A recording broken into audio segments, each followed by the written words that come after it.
Welcome to Eye on KELOLAND Rewind. I'm Maddie Paul. We have a lot of stories to get to today, so let's get started with our very first one. The Rapid City Fire Department's cadet program has been providing firefighter training to high school students for a couple of years. Tyler Lauder tells us about the importance of the program. Each year, around 10 high school students from the Black Hills get to experience what it is like to be a firefighter, both in the classroom and in the field. Before we started the cadet program, we didn't have a good way to engage high school students. It just didn't exist for us. And so this has been a great opportunity. While this is an introductory program, learning to react like a professional is the goal. A smoky burning building, with a mask on your face, you're always having to communicate, let others know what's going on around you. So that was one of the biggest takeaways for me, was communication, and it really just opened up a lot of career paths for me. One of the biggest ones being wildland. That's something I think I want to do after college. The cadet program takes place during the school year with different monthly topics and hands-on work. Once a month we'll do like book work on a new subject, and then we get to do ride-alongs. Last week I was on truck 1 over here and got to get into a real fire. Got to take some real fire out, so that was awesome. Did fire alarm, did a little grass fire, so get a lot of experience and see what it's all about and if you like it. That can be a slippery slope when we have young people riding along on fire apparatus and we don't know necessarily what we're going to, or things escalate quickly. Last year during our fire banquet, we had a cadet that was awarded a life-saving citation for his role in a response to a cardiac arrest. Outside of riding along with firefighters, cadets also get hands-on training at the department's training tower.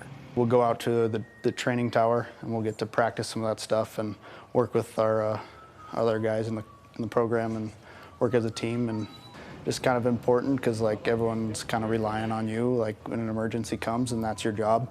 So I think it's good to practice that and get it down, because that's what you're doing. By the end of the year, these cadets will put their knowledge to the test with a physical firefighter challenge. We do a combat challenge at the end of our cadet program year, and it's tough. You climb stairs, pull ropes and weights, and drag dummies and stuff like that. I knew it was going to be hard, and the program kind of trained me for that. This program helps high school students as they start to look at a potential career path in fire service or other fields while still applying lessons. Very exciting for us to be able to grow the program, and now we're starting to see cadets who have gone through the program and graduated now apply for employment as Rapid City firefighters or are employed as firefighters with other agencies in the state. And that was Tyler Lauder reporting. Up next, the State Theater in downtown Sioux Falls is 100 years old this year. Kelly Vogt looks at the history and memories made at the century-old movie house. It's a weeknight in downtown Sioux Falls. The smell of popcorn lingers in the lobby at the State Theater as people arrive ahead of a 7 o'clock movie showing. Monea Hustoft calls herself a regular at the single-screen theater. Comfy seats, really good popcorn, a lot of nice people. I'm friends with a lot of the staff. It's just a nice, comfy place to come to. Hustoft is part of generations of people who have come to this theater on Phillips Avenue for entertainment. The State opened in March of 1926, and it wasn't just a place to watch films at the time. When it originally opened, it had vaudeville, and it was a thriving silent movie theater. It had an awesome Wurlitzer organ that was really state of the art of its time, and it accompanied the movies, and it was a really beautiful piece in the theater. Decades later, Carol Rote would come here as a young girl. My fondest memories are coming here to see. It was almost always musicals. I mean, we saw How the West Was Won, The Music Man, My Fair Lady. She would go on to find love at this theater. Carol and her husband Harley met when they both worked at this movie house as teens in the late 60s. He was an usher. She worked in concessions. She recalls how he first caught her eye. You had to ask the ushers to go down in the basement and bring up candy if you were out of something in the concession booth, So I asked him to please go down and get me a box of whatever it was, Milk Duds or Dots or something. So he went down and got it, and he came up and he put the box right up on the counter and then went away. And the next thing I knew, I reached into the box and there was a great big cockroach in there, like this. And I just, just started screaming. Well, he did that on purpose. I may or may not have done that. It worked. The couple has been married for over 50 years.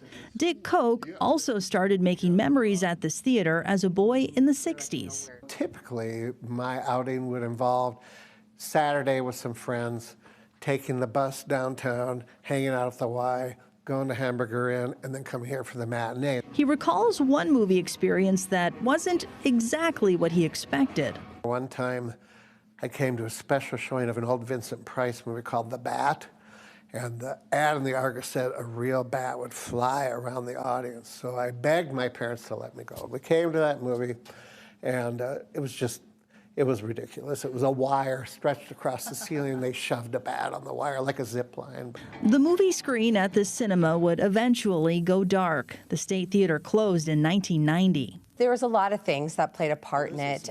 You had kind of people going to the malls, and megaplexes were big. Downtowns just across the United States were as popular. I mean, this is a single screen theater. It's a large building. And so you just kind of saw a lot of these theaters being torn down or redone for some other type of use. KELOLAND News talked with moviegoers as the state showed its final movie, Opportunity Knocks. They got good movies here, and I like them, and I like to come here because it's nice here and nice people are here. It's a marvelous kind of a landmark in Sioux Falls, and I kind of hate to see it go. But the State Theater would make a return. Over the years, efforts would be made to preserve this piece of Sioux Falls history. In December of 2020, the State Theater reopened with a restored main level. We knew that seating and people being really comfortable was really important. Sometimes when people think historic theater, they think lines for the restrooms and uncomfortable seats, and we really wanted to delete that from people's memory. Moviegoers enjoy the variety of films they can see at the State Theater. It's kind of eclectic, so it's gonna have something for everyone. We come with other couples. I come here with my kids sometimes. They've got such a great diversity of shows that they show down here. But the nonprofit behind this movie theater will tell you this movie house is about more than films on a screen. I think preserving the State Theater also means kind of protecting Sioux Falls' identity and its history.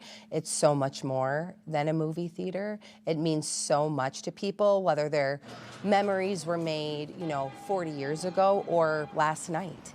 Still to come, 11 different people share their perspective for a KELOLAND News 4-part series. We'll check in more when we come back after the break.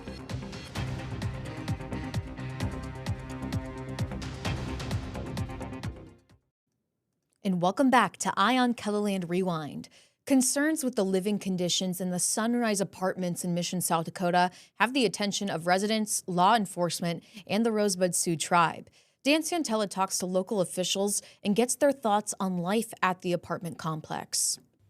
Rosebud Sioux Tribal President Kathleen Woodenknife, Mission Chief of Police Trevor Wilcuts, and Todd County Sheriff Robert Settlemyer hold different leadership roles in this community. Their evaluations of the state of the Sunrise Apartments in Mission are similar. You can't even dodge the holes. The roads are so bad. And our tribal members reach out and they need help, but that's not our property. So there's a broken window. There's a pothole. Nothing is being addressed early on. So now we're dealing with a problem today that has multiplied because small problems weren't addressed early on. Sunrise has been one of the main spots for us that we always go to. Woodenknife says the location once stood out for good reasons. I remember when it was first built, that was just like, it was so nice. It was like going to the city and getting into a top-rate apartment complex. Over the span of the next few years to where we're at today, things have happened. Security cameras were taken down, vandalized. potholes started as small potholes, and now you can see it, the condition that those roads are in up there. Community leaders also tell us there are issues with utilities. A lot of places are running without water, electricity. I mean, there's trash everywhere. It's going with and without water, you know, for long periods of time. You know, there's constant break-ins. Mission City Manager Dan Brave says the city has made its concerns clear to Costello Property Management. We would hope that Costello wants to work with us to come to a safe solution for everybody, but we haven't seen that yet. So I myself have contacted them and tried to address the poor living situations there. I made various attempts to reach Costello Property Management for this reporting, and they did call me back, saying that there would be no interview and that, quote, we have no comment. Samantha Plank lives near the apartments, which she says is tough. In our area, we are in a housing crisis, and so I would like the development to be restored and to just be well maintained. Somebody shouldn't have to struggle with their safety on a daily basis and where they live. They should feel safe in their community. And so I would like to see this to be restored and to provide more opportunities for housing for people of the community. well, I would like to see them follow through on the discussions that we've had, you know, putting a little bit more money into those apartments. I have a coworker that resides here at Sunrise, and he just can't find anywhere else to live, and so he's a great, outstanding citizen. He just is in the worst place you can live, and nobody should have to live like that. The conditions here are one thing to consider or see. It's another matter entirely to live here. There is some really good tenants that live there. Just regular, everyday people that have a job, that are trying to raise a family, that pay their bills, that pay their rent, that pay Costello. But how is Costello taking care of their tenants? You know, I think it's unfair, the living conditions that are going on up there. It's something that needs to be brought out into the open. You know, nobody should have to live the way that some of these tenants are living. It's a severe safety concern for us. You know, we're all tribal members here, and we want the best for each other. People over there deserve just as much public safety as anybody else, because they're still a part of our community too.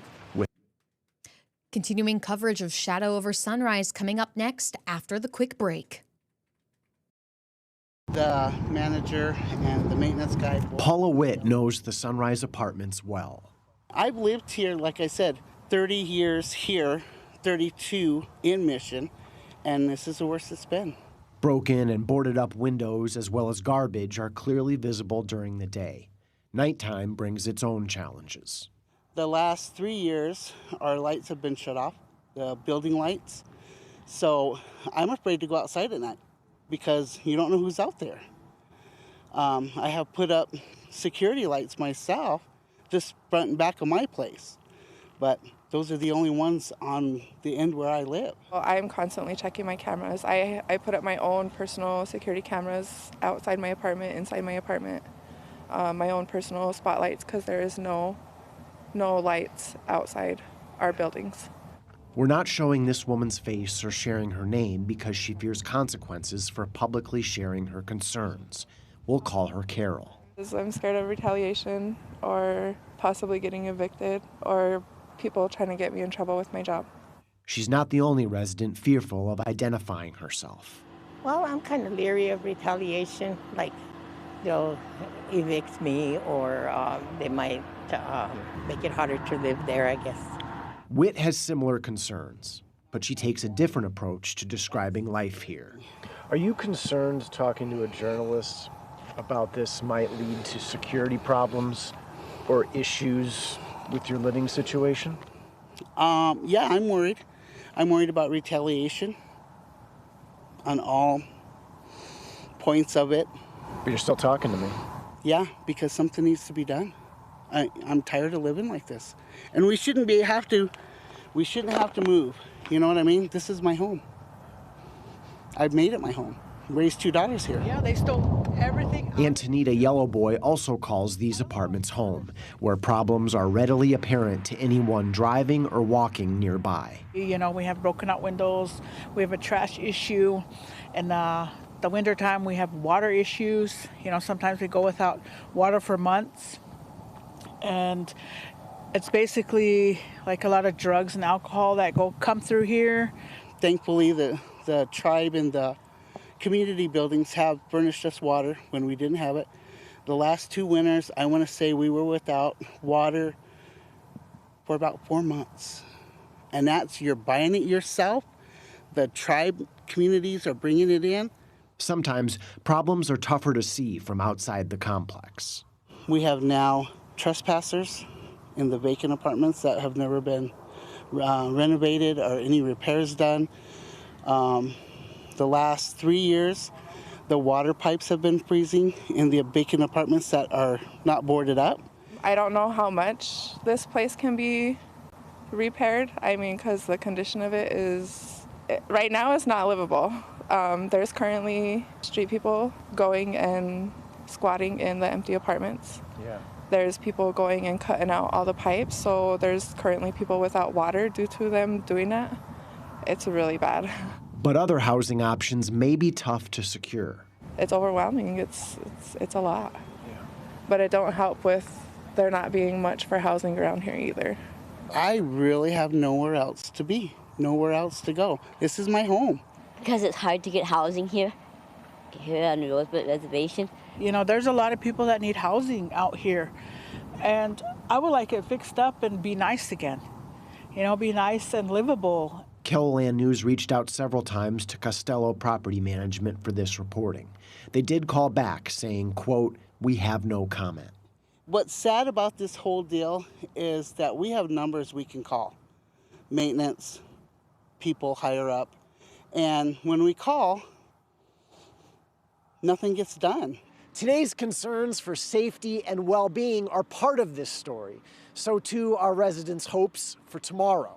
You know, I have faith in, you know, the management here that soon, you know, hopefully at some point they'll fix it. You know, they'll make it better. So that's what my hope is for the Costello property here. Becker offers another view on the road ahead. I would like to see it closed down, shut down, and maybe tear this place down and start over with new apartments or new housing. What tomorrow has in store here is uncertain. But whatever unfolds, the future doesn't need to be like the present. I just want to, you know, be encouraging to, you know, the management and the people that, you know, this can be fixed.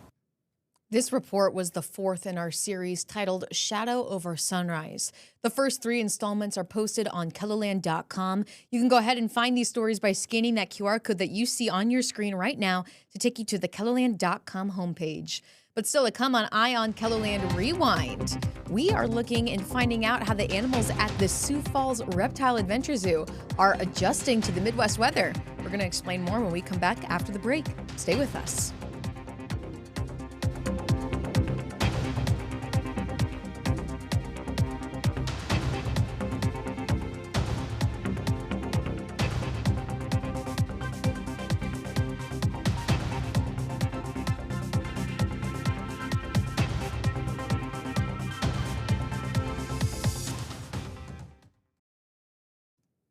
And welcome back to Eye on KELOLAND Rewind.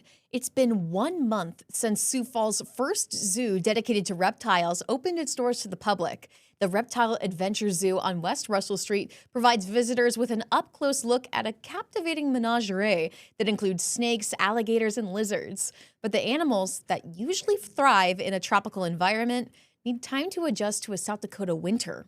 Perry Groten finds out how the zoo is getting these cold-blooded creatures used to the cold. The owners of the Reptile Adventure Zoo say more than 4,000 people have already visited the new Sioux Falls attraction, many of them being repeat customers. I think one person's been here 3 or 4 times already. Another person actually spent 2 hours walking around, seeing every single animal, watching their behavior and everything.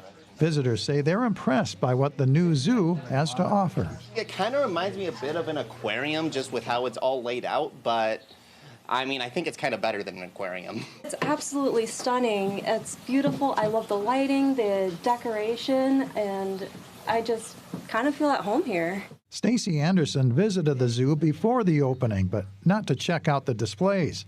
A change in her family life forced her to surrender her pet python to the zoo. And they were very kind to keep him and find a new home for him, which makes me extremely happy. And I'm trying not to get emotional, but I'm just very happy for a place like this. Part of the zoo's mission includes getting surrendered pet reptiles into forever homes. It can actually be emotional on both sides. People really sad that they have to give it up, but then people extremely happy that they can, adopt maybe a full-grown animal. Yeah, it's just been really cool to kind of help facilitate that. The zoo is home to around 200 reptiles and amphibians. The staff has to turn up the indoor heat to ensure these cold-blooded creatures are comfortable. It is pretty warm in here, but I mean, it makes sense for lizards with being cold-blooded. I mean, they need the heat, right? Trying to keep the animals comfortable, but then also the people comfortable. We had to install a few extra coat racks because, everybody has a coat and a sweatshirt. Heat lamps raise the temperatures over 100 degrees inside some of the enclosures. We try to give them like a warmer spot and a colder spot in their even enclosure where they can kind of, hey, I'm warmed up for the day, I'm going to go take a nap here, cool down. Keeping the animals basking in tropical temperatures can be expensive. We're over $1,000 a month for the electric bill, but, that's what everybody pays at home, right? Some of the enclosures remain empty until the staff can find the temperature sweet spot for the new tenants. We go around with temperature guns and make sure that their basking spot is where it's supposed to be, that they can stay proper temperature, but then also that the heat element that is there isn't too easily accessible to where they're not actually going to burn themselves. For an extra $10, zoo visitors can actually hold one of the alligators. Now his snout is taped up so he can't bite. Now, eventually, this alligator is going to grow to be about 16 feet long. Good luck trying to hold him then. When a ticket's sold, then we see if anyone else wants to hold that specific alligator, and then because we actually have 8 of the smaller ones, we're able to kind of, hey, you've been held a few times, now you get a couple days off, and then we'd grab a different one. The goal is to allow zoo visitors to get up close with the reptiles without stressing the animals, a house rule that everyone can agree with. Well, that's all the time that we have today for Eye on KELOLAND Rewind. Thank you for watching, and remember, you can find all your Eye on KELOLAND stories online at KELOLAND.com. Until next time, have a great day, everyone.